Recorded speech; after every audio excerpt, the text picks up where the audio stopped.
Barka da wannan lokaci. Matakai uku kenan. Na farko zaka buɗe wato account a ciki kenan.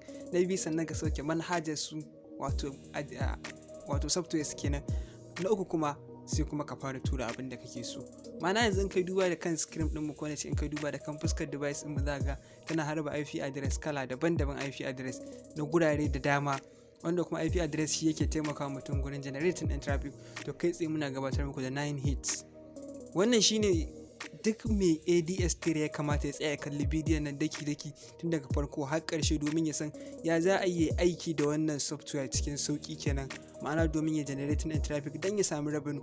Kada ka manta kana tare da Muhyiddin daga 3D blogging tips. In kai bako ne ka daure ka danna alamar subscribe sannan ka na ƙararrawa domin samun sababbin bidiyoyin mu kai tsaye.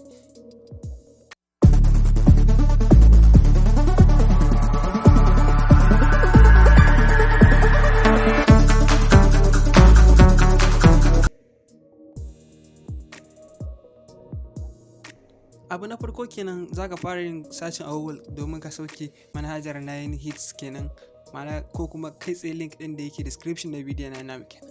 Idan baka da account ka samar da account din, step mafi sauki ne domin ka samar da account din 9 hits. Babu wahala, cikin sauki zaka create din shi. Ni ina da shi, bai na login zuwa cikin account ina kenan. Kaga yanzu kai tsaye zan kutsa zuwa account ina, successful na login kenan. Mataki na biyu zamu je. Mataki na biyu kai tsaye wato shine sauke manhajar 9 hits wato software ta 9 hits kenan. 9 hits software su kala daban-daban ce. Farko zaka tafi zuwa sashen application, sai ka duba inda aka sa download, zai kai zuwa next page domin kai downloading din wato manhajar kenan. Zaka zaɓi daidai da capable na computer ka 64-bit ko 32-bit sai ka sauke, amma ni a gaina na fi ka sauke version 3.0 kenan. Mu je zuwa mataki na uku. Bayan ka yi downloading din manhajar 9 hits, za ka buɗe ta ne, ma'ana ka shiga cikin ta ne, ka shiga cikin zip ɗin. Kaga zip ɗin mu da yake kan desktop mun buɗe shi, sai kai kwafi na wato wannan abin da yake kan system da kake nan, ma'ana kai kwafi din wannan folder ta ciki kenan, za ka ansa 9 hits. Sai ka tafi zuwa inda program files suke na computer ka, ma'ana ainihin tushen computer ka kenan, sai ka je zuwa program files nata, ma'ana kenan kaga yanzu za mu buɗe program files na computer mu.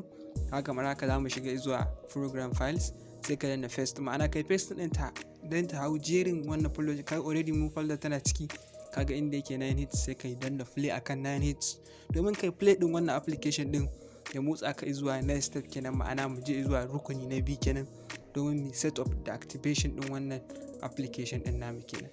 To kaga yanzu da farko idan kana so ka activation din application din, dole zaka bi wasu process da dama.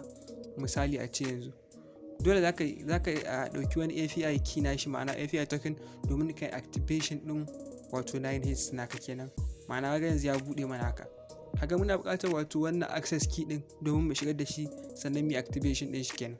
Zamu koma zuwa cikin account din mu na ainihin 9 hits ka, kamar haka profile naka, sai kai copy din wannan abin da zan yi copy, za ga yayi alama. Yau to after kai copy din shi, sai koma zuwa cikin manhajar 9 hits kenan wato software su, sai ka danna paste anan. Nan gurin kuma na ƙasa sai ka sa paste, ma'ana na farko kenan, ko kuma ka ga dama ka sa na biyu ko ka shigar da notes dai wanda zai indicating din cewa naka, sai ka danna save.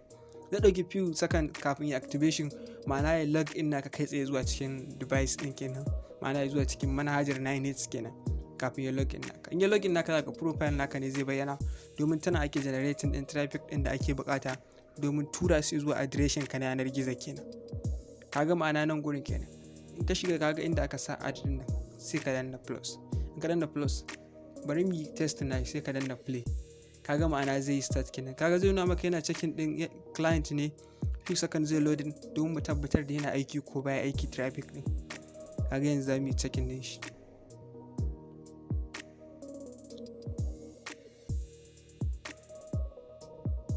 Yakan ɗauki wasu few second before kaga ya fara motsa sosai, so da duba da yanayin device da yanayin network din da yake gurin, ko kuma da yanayin wato proxy din gurin, shi yake sa zai nuna. Amma da zarar activation zai ga ya nuna maka it's working, ma'ana kaga yanzu yayi green, ma'ana yana working kenan, yana aiki kenan. To yanzu abinda zai kaga tunda mun tabbatar mun yi gwaji cewa software mu ta activating, ma'ana kaga za ta yi mana aiki domin kokarin kai wannan traffic din.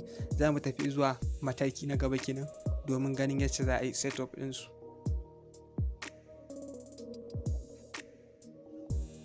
mataki na hudu kaga dai wannan shine fuskar software mu. Akalla ana buƙatar ka adin akalla kamar guda 10.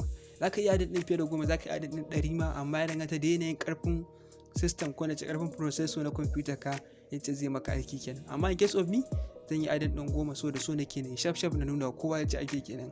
Kuma sannan za ga na yi play na kaga duka sun tafi checking client kenan.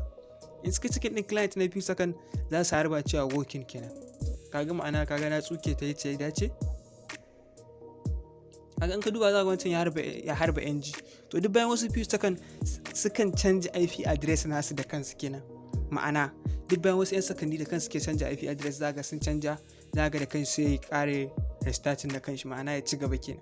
Kaga za ga ya dan yi ja sai kuma ga ya da green, zai da green haka suke yi domin su activation din kansu. To kai tsaye za a yi bayan ka tara traffic din ka tura shi zuwa adireshin ka yanar gizo kenan. To kai tsaye yanzu abin da zamu je zuwa wannan kenan. Farko zaka tafi zuwa abin da ake cewa kaga nan ka duba za ga da akwai today, yesterday da dai yace dai gaba daya adadin traffic din da mutum ya generating za ta dinga nuna masa kenan a nan gurin kenan.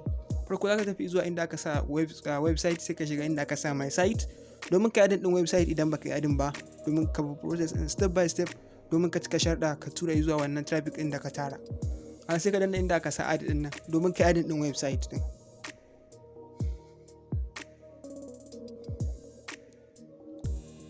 Bayan ka yi haka za ga nuna ma kamar haka. To bari mu tafi zuwa source din mu kenan, ma'ana Adsterra account don mu kwafo direct link din wanda da shi za mu yi aiki a gurin. Idan baka direct link din yi generating din shi, it's very simple ka generating nashi, so da already inda kana da Adsterra ka sai ake generating din direct link.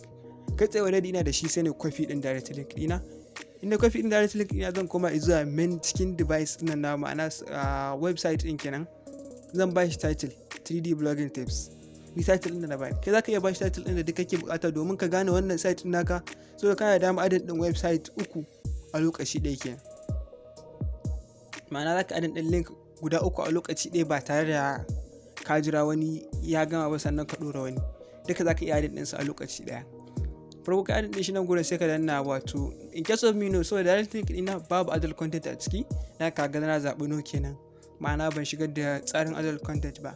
Da ƙasa kuma sai da danna wato yes or no duk wanda ka zaba, saboda wannan talla ne wanda yake display a ciki, shi ma in case of na danna no.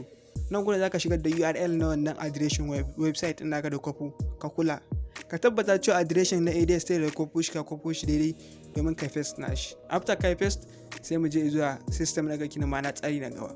Ka duba ƙasa za ka nuna maka 10 to 60 second. 10 to 60 second yayi daidai domin ziyartar website normal. Nan gurin ba buƙatar ka sauya wani abu, mu je zuwa gaba kenan. Nan gurin da akwai damar ka zaɓi wasu country da kake buƙatar traffic daga gare su, amma in case of me ni gaba ɗaya ina buƙata, saboda ba na buƙatar wani a ce daga wannan ko na generally ina buƙatar traffic daga ko ina ya zo kenan.